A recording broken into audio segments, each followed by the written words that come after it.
and I want to tell you a little bit more about this journey that I've had to get here.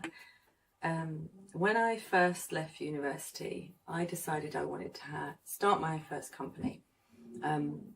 So I built my company from scratch. At the time, it was, I think I've mentioned this before, I was working as a cleaner to make it happen. Though I was really determined, because what I believed that I needed to be happy was success. So I went down the road of success. So I was a high achiever at school. After that, I built my company, and within a few years I was selling globally to all the best stores worldwide. I'd also was working as a consultant for Cartier, for Dior. I was working for Vivienne Westwood. So from the outside, my life looked amazing. I looked like I had it. And to be honest, I had achieved all the things that I'd set out to achieve. And I kept thinking, every time I reached like a point, like a goal that I reached, I kept thinking when I got to that goal that I would feel happy, that I would feel fulfilled, that the gap inside of myself would feel full.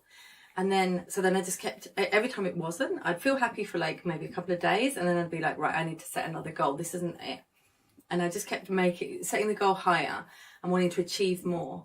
And then it was only really at the point when I'd achieved everything that I wanted to achieve, I realized that I was still unhappy, that in fact, I was more than unhappy. At the time, I was extremely suicidal. I was suffering panic attacks. I had huge imposter syndrome.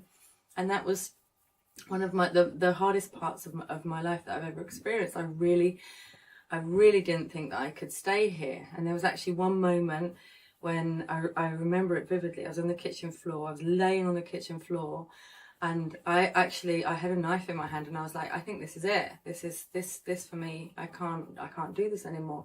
And it was in that moment that I realized that if I did want to live, and I really did want to live, I just couldn't live like that anymore. I couldn't live a life where I was, I hated myself so much. Even though I'd achieved so much, I just thought I wasn't good enough. I thought I wasn't good enough, and that was driving me all the time. And at that moment, I realised that if I wanted to live, that something had to change. Something desperately had to change within myself. That I had to do something differently, and I had to start at that moment. Otherwise, I wasn't going to make it. And it was really at that point when I decided to get help. I was like, okay, I can't do this on my own. So I got help. It was the first thing. I had got an amazing therapist.